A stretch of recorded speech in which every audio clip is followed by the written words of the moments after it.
and welcome to another live demonstration. Today I want to introduce you to the Winsor & Newton Cadmium Free watercolours.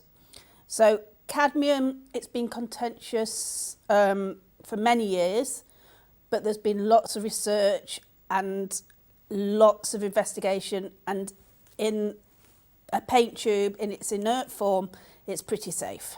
Cadmium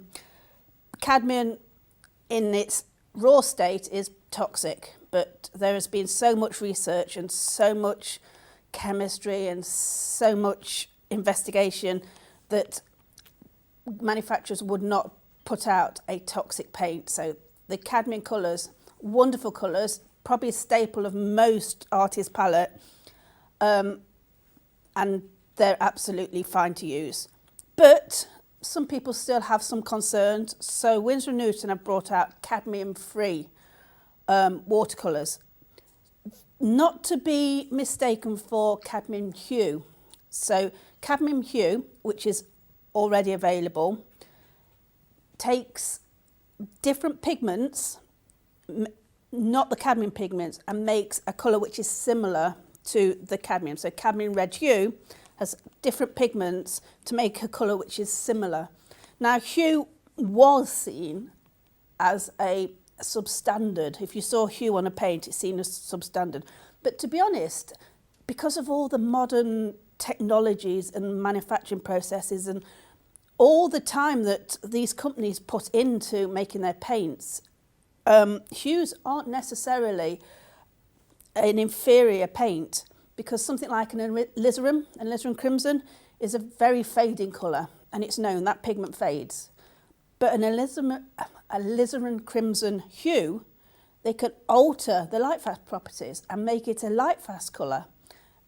All the similar colours and properties, but with light fastness. So hue is not necessarily saying it's an inferior paint. What it's saying is they've used different mix of pigments to replace either very expensive pigments, very rare pigments, or pigments that they found were toxic and they couldn't replicate in any other way. So that's the reason why you have hue. Now these colours, the cadmium free, have a secret recipe. We can't find the pigment recipe from anywhere, and they're not going to tell us because they've worked for many years to develop these, so they're not going to give away their secrets. They say that they replicate the cadmium colours and you won't notice a difference. So there are 8 colours. You've got cadmium red, cadmium free, cadmium free, red, red deep, scarlet, yellow, yellow pale, cadmium yellow deep, lemon and orange. Now I've got the different ranges, so I've got the watercolour, gouache, and I've got the pans. Don't think you get the cadmium free red deep in the gouache and the pans, but you get it in the tubes. So I've got a mix of colours there. What I want to do is I will do swatches down the side, and then normally I don't compare colours, but I'm going to because it's the same manufacturer. And they've actually mentioned that the comparison is so close that you won't notice the difference. So I want to have a look at that.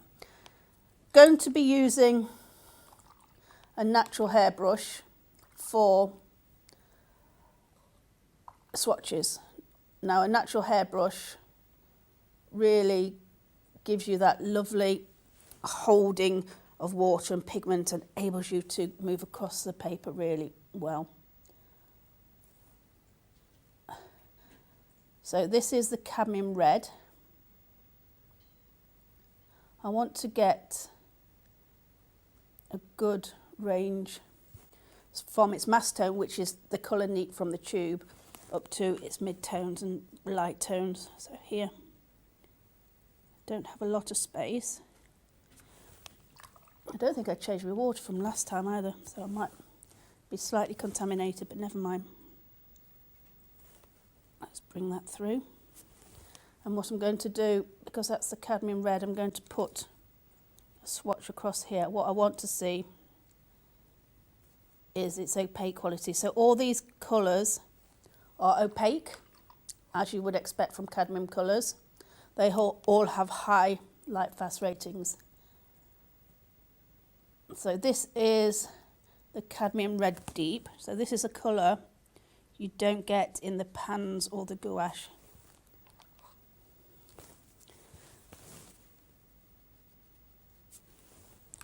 Next one is cadmium scarlet. It's much more orange red. And again, until they dry or you put them on the paper, you don't always see their qualities. This is cadmium yellow. Like I say, cadmium colours are a staple of an artist's palette with their wonderful opaque qualities. The next colour is in the pan, and that's the cadmium free yellow pale.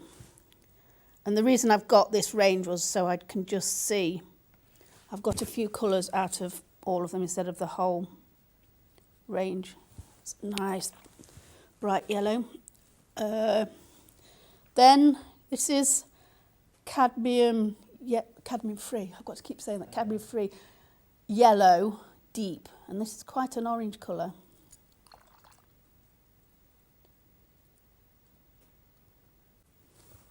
Again, this is gouache. Might just top up with some water, just so I've got a lot of much cleaner water than I had.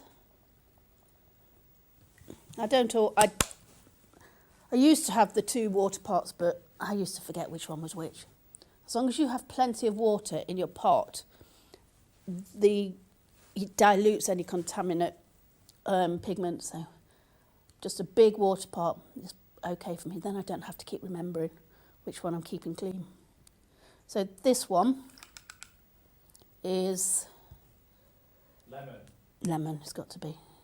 It's a nice bright, probably one of my favourites because I like the bright colours. Again in gouache, so it's going to give me a really nice opaque colour. And the last one, again I think I've got it in a pan. Let's put it in there. There we go. Sorry, I forgot where the cameras were pointing, and then it made sense to put it on there. So orange. So the cadmium free range, all 8 colours. This one isn't available in the gouache or the pans.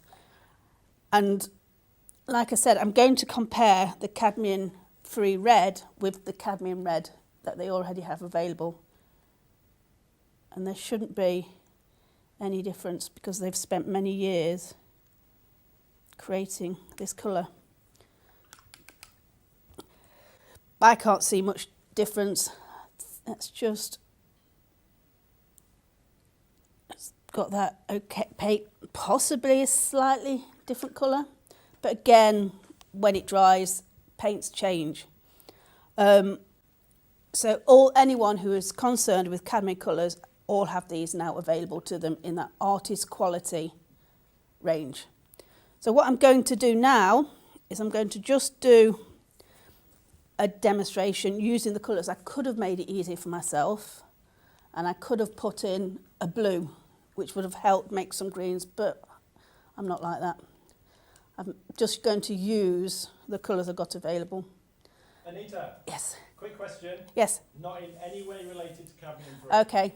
Let's have a look. Who is it who's asking? I can't remember. Gracie's asking, for watercolours, what's the best kind of palette? I know you like a big open one. Like watercolours. Now, to be honest, you can use any palette. So there's the plastic palettes, and they're really light, really useful, great for travel. We've got ones with lids, ones that seal airtight, because watercolour dries and you can reactivate. I like a China palette, basically because I like the feel of it, and it cleans easily. So I can just clean this area. There's ones with wells in, which you can keep your paint in. Because of the way I work, and I don't work very structured, this really works for me. I can just messy the palette easily. And for me, it's the freedom. And I just like this nice feel of a palette. You can use a china plate. For me, it's the cleaning. This is heavy, so I use it for studio work. If I'm travelling, I'll use a plastic palette. Plastic palettes, you can find that the watercolour beads on it. So unlike a china palette, where you can see here that it's nice and clean, on some plastic palettes, it tends to bead because of the plastic surface. That's just the palette. What you can do, if you clean it and scrub it a little bit, it just takes some of that silkiness of the palette off. Again, it just totally depends. Work in the studio, I'll use one of these. I tend to like the space I have for the mixing, but people like different areas. It's personal preference. But a china palette in a studio, you tend to feel the difference. So, where was I? I'm going to do this lily. Now again, I've not identified the exact lily, but it's a lily, which is a good start, and there are hundreds of different varieties. I have lily facts. I'm going to be using the lemon. Now this is a gouache, so you see gouache as an opaque watercolour, but you can add water and make it a lot more transparent. But it's the colour I want. It has that colour I'm looking for. Artist quality watercolours give you such a release of pigments really quickly. So you actually need not a huge amount. What you do find is they do dry. I think about 50% lighter. So that can be a surprise, but also can be quite a useful thing, because if you're like me and I put my colours on quite strong, I haven't yet mastered a really subtle watercolour. It's something I'm trying to do, but I end up just a little bit more colour. And it doesn't matter, that's just me trying to master something, because I'd like to do a little bit more subtle in my tones, but I end up plenty of colour. So nice wash of colour. This is going to be quite a simple demonstration. It looks like I've got a little bit of resist on the paper. So using Bockingford, must remember, I think it's 525. So a heavyweight Bockingford. I use Bockingford a lot, especially this way, because firstly, I know I'm not going to struggle with it cockling, especially when I've taped it down. I like Bockingford because I like the way it works and the qualities I get from it. If I was probably doing a good piece, maybe a commission, I might use a cotton paper, a Saunders Waterford or an Arche, but I'm very happy just using what is classed as a cellulose, well, it is a cellulose paper, it's classed as a student quality paper. I like the qualities. So what's important is to find a paper you like and like to work with. Doesn't have to be cotton, doesn't have to be cellulose, it has to work in the way that you want it to. Has to be a good quality artist paper to achieve the effects you're looking for, but the different papers really are personal preference. And I really do like a Bockingford. It's something that I tend to migrate to most of the time, rather than a cotton paper, which many other artists really love and enjoy. Anita? Yes? Quick question. Yep. Again, not about cadmium free Okay. paints. About your source materials. Grace is asking, where you get your source images from. Everywhere. They're mostly, I do try and use my own source materials. Occasionally, I will go to the websites which give you copyright-free images. Now, these are brilliant for if you want to do something and you haven't got an image of.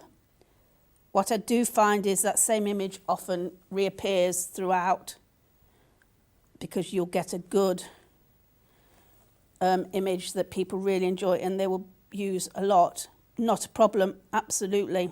I'd rather people use that, everybody use the same image and painted the same thing, rather than go, oh, I can't do it because someone else has done it. But most of these are my own images, or I'm also very lucky to work at the SAA, and all I do is I go, I need strawberry pictures, and with all the people that work here, I'm usually able to get some fabulous reference pictures. Again, going on holiday, people are given the instructions, you're not to have a good holiday, what you'll need to do is take plenty of photos for me, which is fabulous when people go to Africa and go on safari, or Costa Rica, or really exotic, fabulous places. And I've got great reference pictures. So, you know, ask around. I'm sure many of your friends and family have pictures which they're really happy for you to use. And that's how I get a lot of my pictures. This is one of mine. I always have a camera with me, or I don't like using my phone for photos. It's just I'm old-fashioned. I like a camera, but I always have something I can take a picture with me. And wherever I go, I'm walking past in the high street and you have those tubs of flowers, or click, click, click. People must think you're nuts, but it really gives me reference pictures. And the more you have, the much more inspiration you get. So I do try not to show you the same image over again, but it's really difficult because there's images I really love and I would really like to try and show again, but I've only got facts on certain things. So this is a lily, and I probably have done a lily before, but not this shape or in these mediums. So yeah, all my own reference mostly. Some, like I say, very, very occasionally I will use at one of those websites which have copy-free images. So it's a great excuse to the other half to go, I need to go to the zoo, I need to go to this flower show. It's for work. So basically, always working. And you'll find many artists are like that. So just adding the orange inner to this flower. I'm going to change brushes because the natural hairbrush is really nice for putting on a nice wash, but for me it doesn't give me the structure that I'm looking for. What I'm going to do is I've just realised I need to let this dry before I can work on it, so I'm going to do the background. I am quite a little, there's a blue contaminant in this water somewhere. So either my brushes haven't been cleaned or it's sitting at the bottom of my pot, which I probably should have cleaned out. And I can see it. Now, when I am doing a wash, sometimes what I'll do is I will tint it because I can't see it otherwise.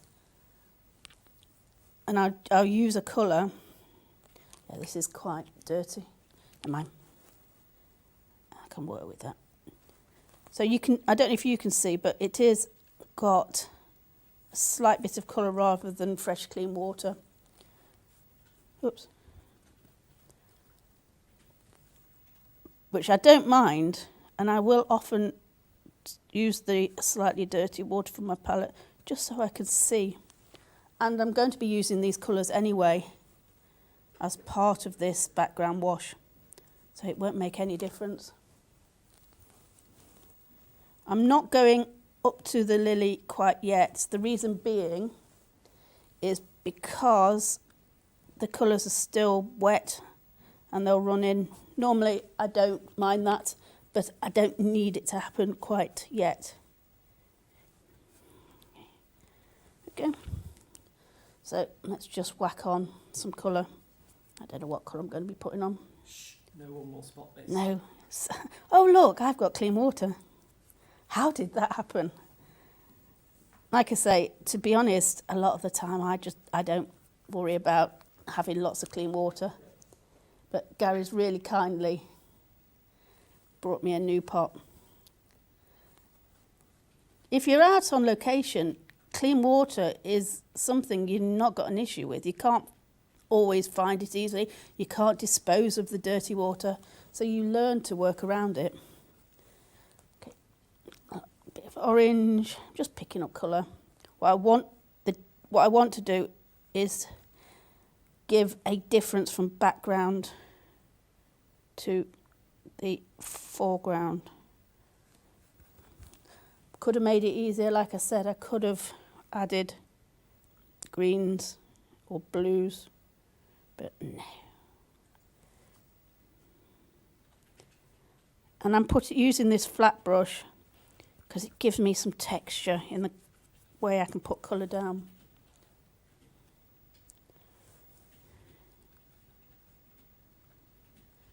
So as it's drying now, I'm much more comfortable going into the lily, so up to. Now, normally, if you are painting with a watercolour, you will do things possibly different. But because I'm doing this live, I have to think about allowing areas to dry because I haven't got the luxury of being able to walk away and let it dry. So I'm having to just think about where I can go into and which areas are not going to affect another area.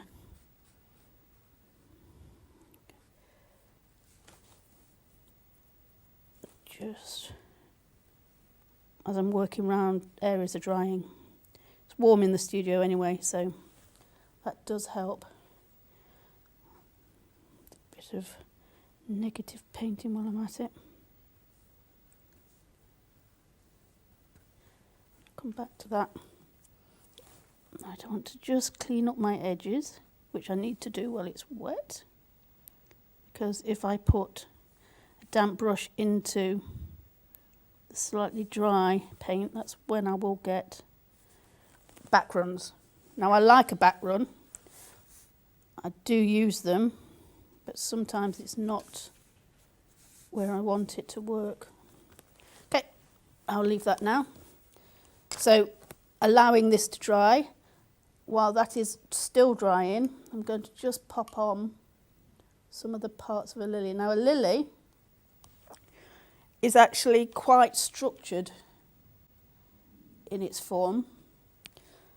You've got 6 petals, you've got 6 stamens, I think, or is these I can't remember. So 6 of these, I will find out, and 1 which looks like a little love heart in the middle. So you've got male and female parts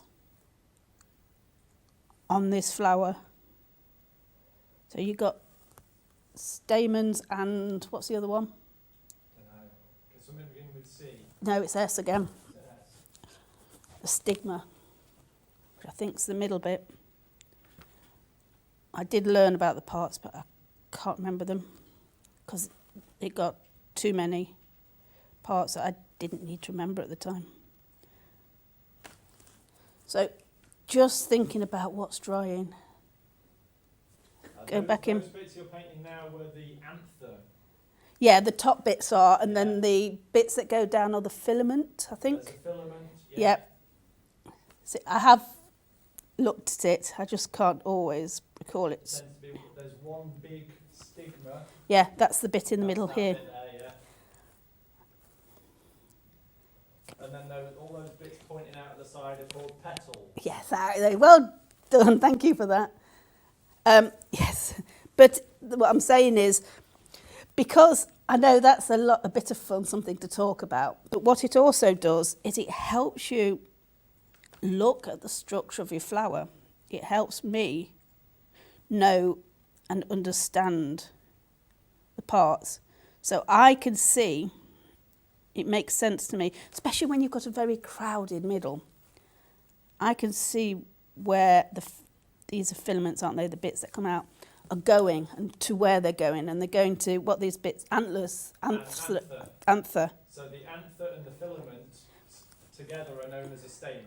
Yeah, that whole area. And like I say, it's really interesting anyway, but what it does is it makes sense.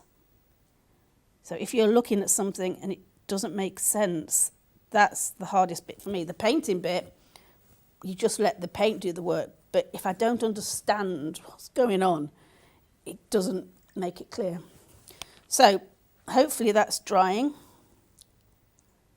I'm going to use the lemon yellow, which is gouache. So that means I can go back in its neat form and use the opaque quality of it. So let's just tidy up. So it's a nice, this is the colour I put on initially, very wet, to give me that nice glowy yellow underneath. But now I'm just going to bring out a little bit more of the colour. Now, because, to be honest, I'm using only a few colours and they're all in their same hue, the chances of me muddying it are much slimmer because I'm using the same colours and the same colour range. So there's not a huge amount of mixing. I do know something about the cadmium-free colours. Okay, yeah. That they are all single pigment. Okay. Single pigments, but we don't know the pigment. And if you see here, there's very little difference. And single pigments are important for an artist because it helps them to know when they're mixing which colours will mix together. If you've got a single pigment, normally you can mix about 3 colours to create a colour which isn't overly muddy. Again, depend on the colour.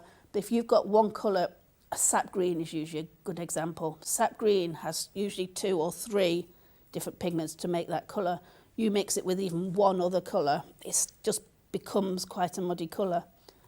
So single pigments are something that an artist looks for and will use just to get that clean, crisp, fresh colour. So that's another thing to look out for with these cadmium colours. Not only the quality, which is their opaque quality, their wonderful bright colour. Like I say, cadmiums have been used for artists' colours for a long time. And also these colours are single pigments, which again gives them that sought after quality.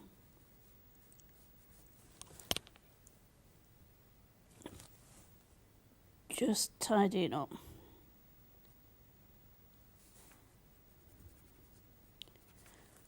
Because I haven't got any blue, I'm going to have to make some of the shadow using the reds. Okay, let's see here.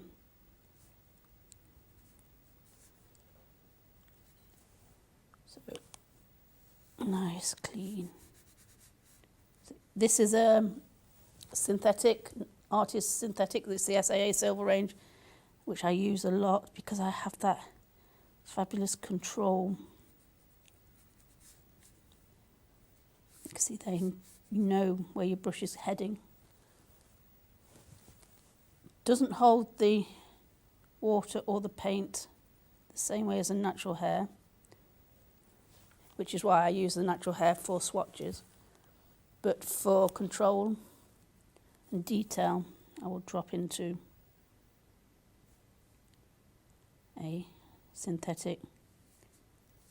Now, synthetic brushes, I'm sure I mentioned before, you can have different qualities.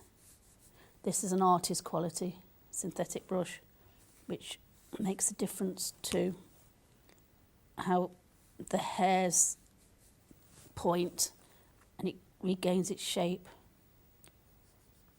Whereas some student quality or very inexpensive ones don't always hold their point, which is something, again, when you're painting, you like to be able to do with a brush.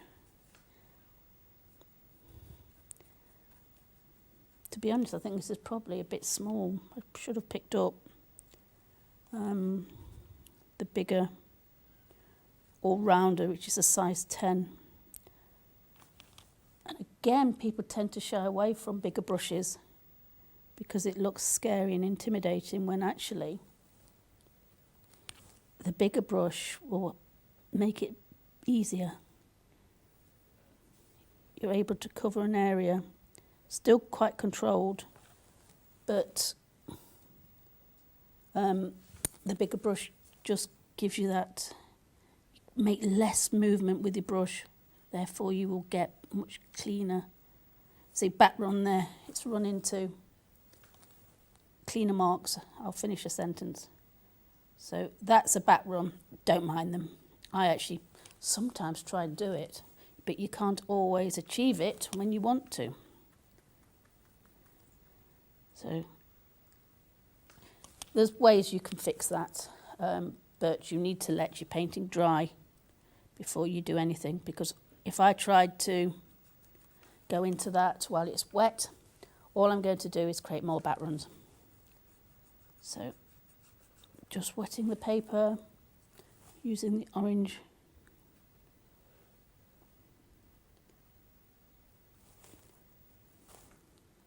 So this is a subtle colour. The yellow lily represents happiness because of its colour, but also it can represent falsehood or deceit. So it has a couple of meanings. Like I say, I'm not sure which one this is. I've probably taken it either from someone's garden or a garden centre. You don't want to mix those two meanings up when you give them to someone, do you? No. Happiness and deceit. I don't think it's one that's used in a bouquet. I think because of other meanings for the yellow lily. I mean, unless you investigate what a flower has meaning to, and again, these are human constraints we've put on a flower and its colour. So unless you really, it means something to you, it's not a big deal. But there are hundreds. I tried to identify this specific one. No chance, because a lot of them look the same. I'm just leaving that yellow. That must be another part of the flower, but I really didn't look at that. So this yellow, bright yellow bit in the middle. That must be another part. So I'm just keeping that, and again, because I've got gouache, it's very easy to bring it back. So strengthening my colours there, cleaning up, tidying up, using the neat gouache to bring back the yellow bits I might have lost. That was good. So here, see how well the gouache really brings back those bits I've lost. So it's nice to be able to mix watercolour and the gouache. Like I say, the only reason I did that initially was because I wanted a range. I wanted to see the range, but I also wanted to see in the cadmium colours, so I chose colours from the different ranges. Okay. So what I'll do is I think I'll just darken off these anthers. Yay, I remember things sometimes. Then I'm going to let it dry, so you can have a short break, and we'll come back and we'll just finish with the detail, which I don't want to do until, so 1, 2, 3, 4, 5, 6, and one of those. Right, okay, so I'm going to let this dry, then I can start to put a little bit of detail, work on the background. So join us in a moment.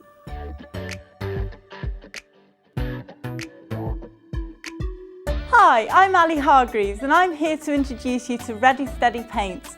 This is a monthly art subscription box for 6 to 11-year-olds. Ready Steady Paints has been designed by today's artists to support, develop and encourage those of tomorrow. I have had over 20 years experience as a primary school teacher. I've worked as an artist in residence in a number of primary schools and I'm also a mum. I've seen how creative subjects, especially art, has declined over the years and has been taught less and less in the educational system. We feel very passionate about filling in this artistic void. We're so excited to share the experience with you and your children. We hope to give children a chance to produce beautiful pieces of art with high quality materials. Following a hand-curated syllabus, each month subscribed children will receive a box full of high-quality artistic goodies in the post.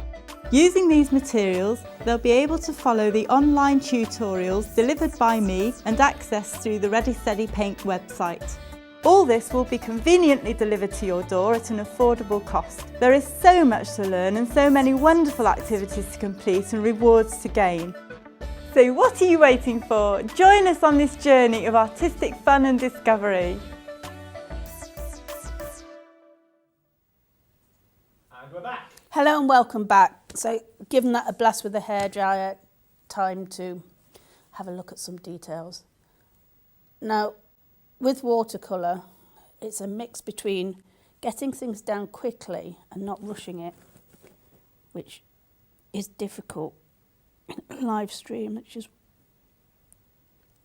sorry, I'm thinking, when I'm doing something like that, I can't talk at the same time I need to breathe, which sounds really odd, but especially with a straight line, I tend to find that you don't breathe through it. So what can you see here? A bit darker, let's darken off. So even though I'm only using a very few colours, it's quite interesting how you can create your tonal values using the red, which is the darkest colour you have on your palette. Right, let's do these bits. So it has two lines that come out here, and it's these tiny little details that suddenly let it pull together. Again, let's see if I can darken in here.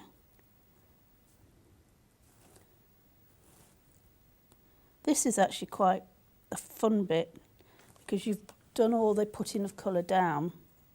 These are just those little touches which you don't have to do too many of.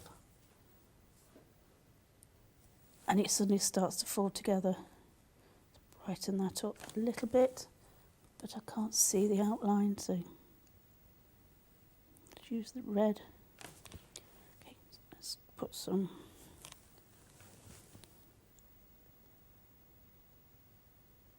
cadmium red in here.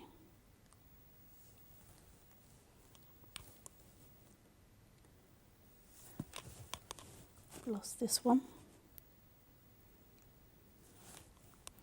What I'm trying to do is also not have them completely the same.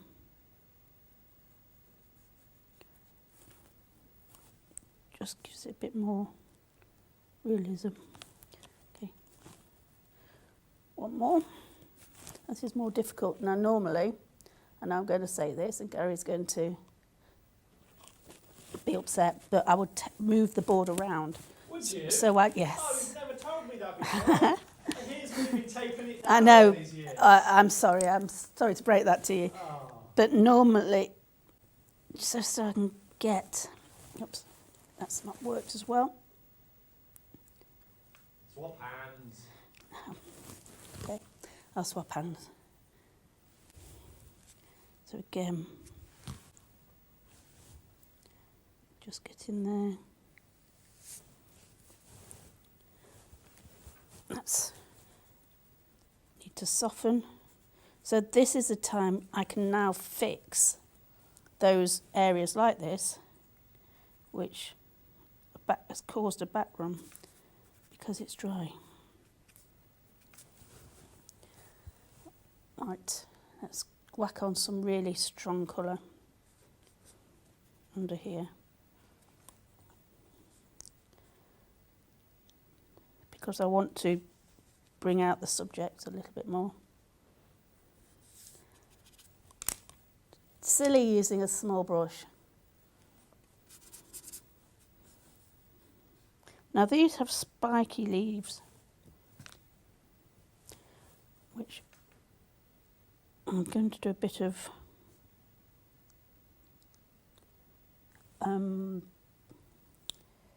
negative painting in order to give you the suggestion that they're here. Again, if I'd had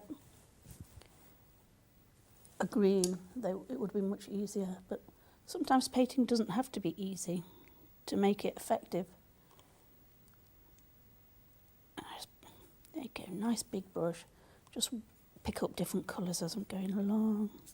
Let's strengthen this. Doesn't mean I'm going to go as strong all the way round. I might leave some of those qualities I put in on the first layer.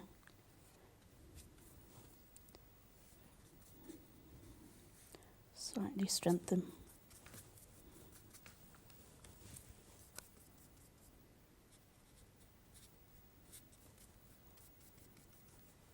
What I'm looking for is just adding texture, a little bit of tonal value, a bit of depth, without being too busy in the background.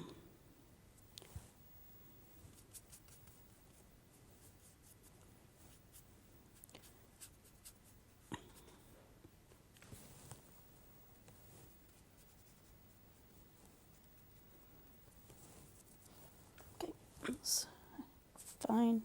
I want to wash up the orange.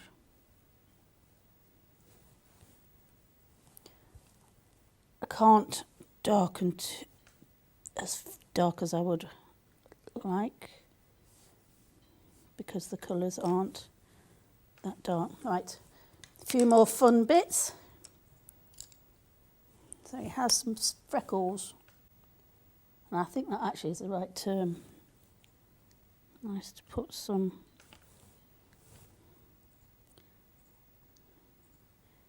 little freckles. And even that small little bit of detail suddenly really makes it pull together. I often tend to forget whiskers on cats, and then you're looking at it, you kind of can't work out what's happening, and then you realise it's whiskers. So sometimes you just look at those little freckles. Okay. So actually take that down. So constantly just looking, reviewing, seeing what you can alter or correct.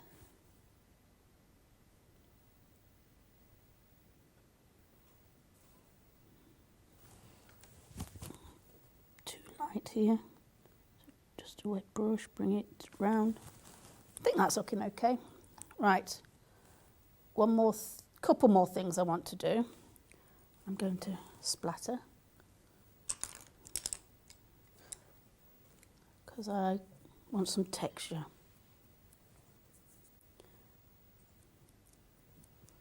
It's not working. I need to get let's go for a bigger brush. Oh yeah, there we go.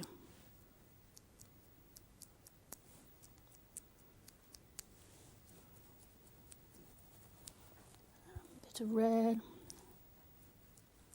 Oh, yay.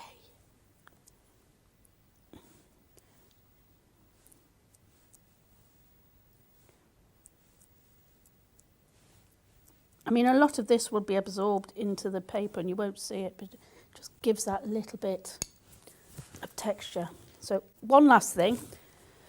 I'm just going to dry it as best I can. because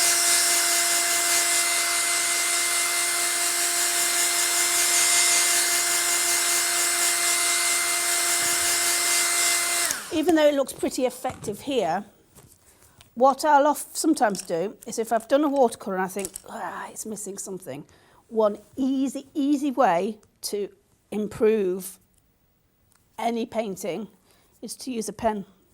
So it becomes a pen and wash, which is a technique in itself.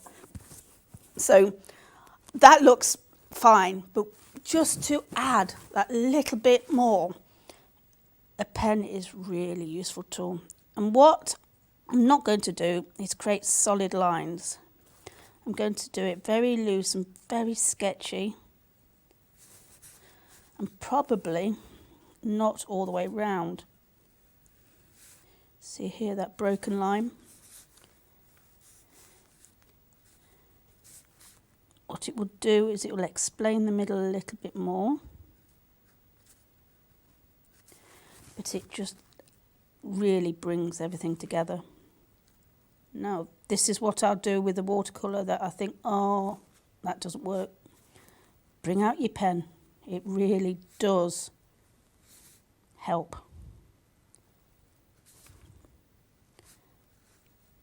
And looks effective too. So now I can add some detail.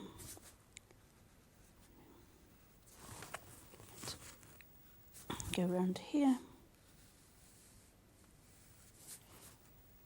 I'm not sticking to the line, which I think upsets some people, but it's a sketch. It's what you feel when you're drawing it. Let's bring out some detail on here. So these little bits in the middle, quite obvious. So let's show them. And as I was using gouache, what I could do is I could put a white gouache on to bring back highlights and shadow. But that isn't part of the cadmium-free range. So just sticking to those cadmium-free colours, basically to see what I can do with them and to introduce you to them. Okay.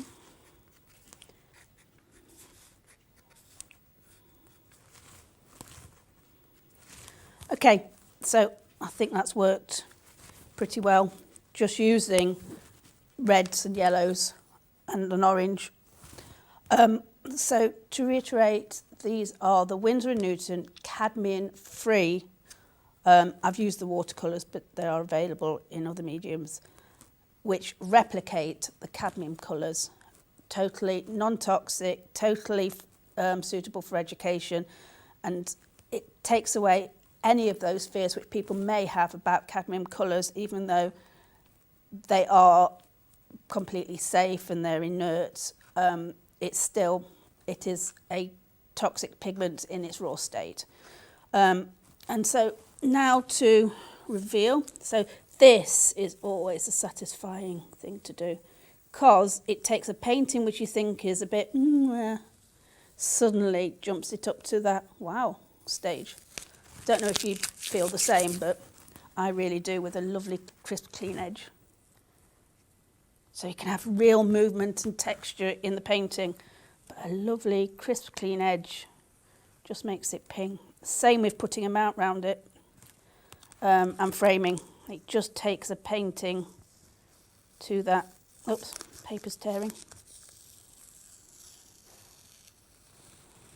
That's a couple of things. That's probably because I'm being a bit quick. I haven't got the paper at the right angle. But you'll see I'm doing it at this kind of angle. If I did it slowly, it wouldn't rip. But it doesn't matter, because what it does is it can be hidden behind a mount. What is really very sad is if your paper rips into your painting. And sometimes it does, sometimes it doesn't. See, that is lovely clean, and it's the same tape, same paper. It's me probably being a bit quick on that side. So, slowly. I did slightly de-stick this by putting it on my apron.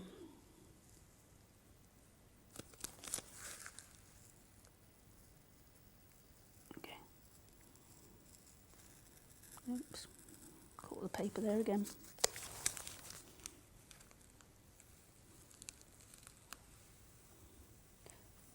Go.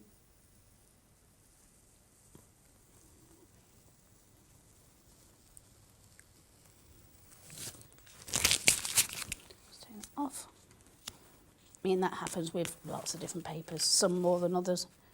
And there you go, just using the Winsor & Newton Cadmium Free colours. So join us later in the week for a live workshop with David Hyde.